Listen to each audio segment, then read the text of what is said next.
Politics is an exceedingly complicated sphere of human relationships. The social management considering social groups' interests is one of its major objectives. Unfortunately, these interests often become mutually exclusive. The concept of politics came from the writings of well-known ancient Greek philosopher Aristotle. He regarded politics as a form of relationships between such social structures as families, kings, and tribes to achieve welfare and prosperity. Nowadays, the term of politics is ordinarily used to designate different kinds of leadership, administration, and authority. We often hear about the policy of a president, government, corporation and company, educational institution, teacher, leader, members of a group, and so on. The need for self-control of any social structure became the fundamental basis for any political activity. Unfortunately, as we can see from historical facts and modern investigations, these processes are natural to all the nations, and their roots lie deep in the subconscious of each individual. In order to constrain these manifestations of violence, to prevent the all-against-all global war, and to provide a necessary minimum of public order, the special organization of power is required. This regulation of public order and self-preservation of society is the main function of policy. This is true both for the world community and for each state individually. Joining us, Mr. Paulo CASACA was a member for European Parliament. For this program, just I have an important thing about human rights in Iran and Kurd in the Middle East. Good evening. I presume I am already speaking to our audience in East Kurdistan, as you said, or the Kurdish area in Iran. Let me first tell you that I'm very honored to be with you and very honored to accept your invitation.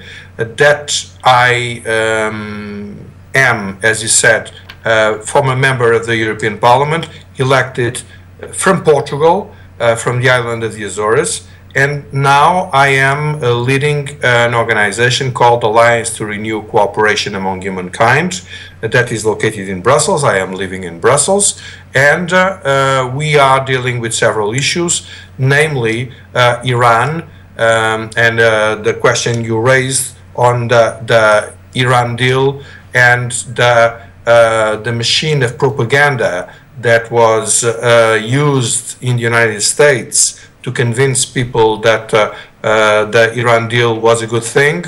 It's really something that shows the level of importance that the Iranian regime gave to this deal. We have, fortunately, an open society in the United States, and we had a very, very telling interview and article on the Iran deal in the New York Times, which interviewed namely the so-called Strategic Communications Officer for Defense Issues of President Obama, and he really confessed that a lot of resources were involved, namely by funds like the Plowshare funds, the Iran Project, and others that he did not nominate, to create a false idea that there was an Iranian moderation and that the United States should make peace with Iran, otherwise there would be a war. And he explains in detail how this narrative, completely out of tune with reality, was sold to the American people. And I think that really this work, this research work of the New York Times is something like a must-read. It speaks about an echo chamber made by the press, where the administration and helped with the financial support of these foundations managed to pass this false idea. And I think this is really the most important issue that made this deal possible. And we at Party of Humankind, we are looking very much in detail to this deal. Thanks a lot, sir. Another question. Why democratic governance and the protection of minorities that want democracy, freedom, power, European America for the Iranian nation are not supported? Well, we have seen, I mean, those of us who see some Kurdish channels, we have seen the barbaric bombardments of the Iranian forces on the province of Erbil in West Kurdistan, and that's not the first time. I have been in the area in the province of Erbil, exactly visiting families of those people that were refugees in their displaced people because they had been shelled out of their villages in Iraqi Kurdistan by the Iranian artillery and by the Iranian fire. And the Iran is trying to combat the insurgency, the Kurdish insurgency that is going on in Kurdistan by creating a no man's land, a desert where nobody can live and where they can spot whoever is going around. And this is a crime against humanity. And this crime against humanity, you do not see a single line about it in the main Western press, be it United States or be it Europe. Not a line. It's completely hidden.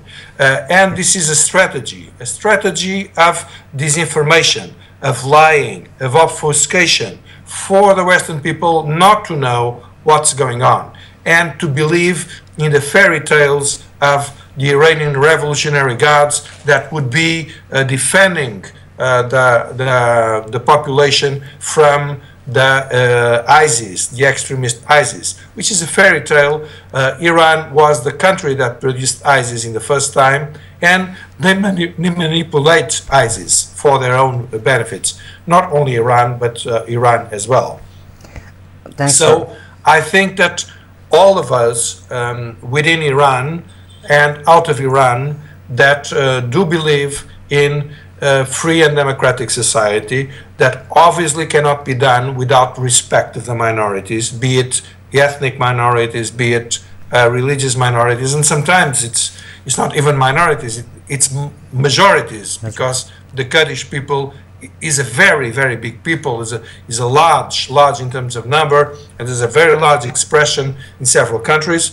All of those who do believe in this, we have to make an effort to get reliable information, to have balanced information, not to fall in the traps of disinformation that are being made, namely by the Iranian regime, through very, very powerful foundations like the Plovshares Foundation, which is the biggest foundation attributing grants in the United States, and it's manipulating completely the information about the reality on the ground. And so the struggle is in order not only with weapons, not only on the field, but also on the information sphere. It's a very important struggle, and we have to fight. And I am here with you, and I am telling you, we are brothers in this fight for good information, for the reality information, for us to go ahead with defending all of the people that are really respectful of the others, that really want to progress in freedom and democracy. Okay, sir. Development in the Middle East of the rapidly changed. Do you think that in such a dialect situation, Kurdish party in the region have no idea what our role? Well, I think that the situation in Kurdistan is very badly understood, as I was saying to you before, out of the region. But allow me to tell you that one essential task for all of those that are in Kurdistan is to not to be used, manipulated by any of the powers. Of course, Iran is by far the most dangerous manipulating power in the region. It's not the only one. There are others. And I think it's very important that the Kurdish people will not accept to be manipulated by one faction in the war against another faction, because this is not going to bring good results for the Kurdish people and for the cause of peace in the world. That's what I can tell you. That seems to me a very important step you can take yourselves. Yes. Have you ever sought to support any political party Kurdish army in Iran? And do you think the Islamic Republic of Iran is a nation of 10 million people, Kurdish, and other nations also ignored Iran? If the answer is yes, why do not you support and help to Kurdish people for freedom from the Iranian? I think that I have been supporting very much the Kurdish people in their struggle for freedom, and the freedom of the Kurdish people, be it in Iran, in Iraq, in Turkey, or in Syria, which are the main four countries where there are Kurdish people, but there are Kurdish people elsewhere, as we know. I think that their freedom passes by having a united dialogue. Of course, opinions might be different, but Kurds must stand together for basic principles and for basic rights. And you know that the nation states, as they do still exist today, they are a creation basically of the 19th century. And for a variety of reasons, some nations did not were deprived of a state, and Kurdistan is obviously one of the most important at the world level, not only at the regional level. But we have to go and look at the future, and look at what is essential, and look at what shall be done to defend the interests of the Kurdish people, and to defend them in an intelligent way. And this is what is more important. And I think that the Kurdish people should not be, misused ones against the others for third parties' interests. Okay. We are all well aware that a critical area, but unfortunately had a lot of bleeding and is suffering from the war. And in the future, do you have any plans for freedom and liberation of the people of the region have to compromise and live together? No, I do. I think that, of course, a lot depends on the West understanding what is really going on. But I think that, namely Iran, Iran is a country that is fairly much developed, with a tremendously repressive dictatorship, and with a theocracy that wants to keep the power at all costs. But I think that they are not completely immune to the situations around them. And I think it's possible to overthrow the present dictatorship. And to overthrow this dictatorship would mean the liberation of the region of the biggest problem it has, which is the theocracy. The theocracy that gives the model to all of the jihadi groups, like the ISIS, the Caliphate. All these are obvious copies of the Iranian theocracy.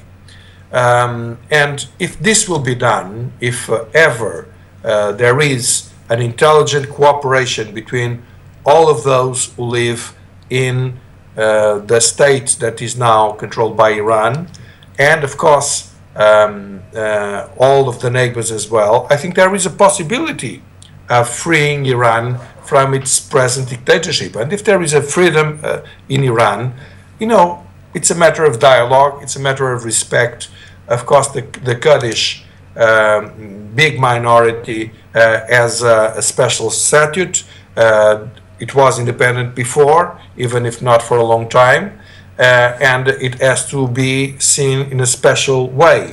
But I think that the dialogue is a fundamental thing, and that the Kurdish people should not allow the regime to instrumentalize it against other Iranians that are wanting to reverse the present regime.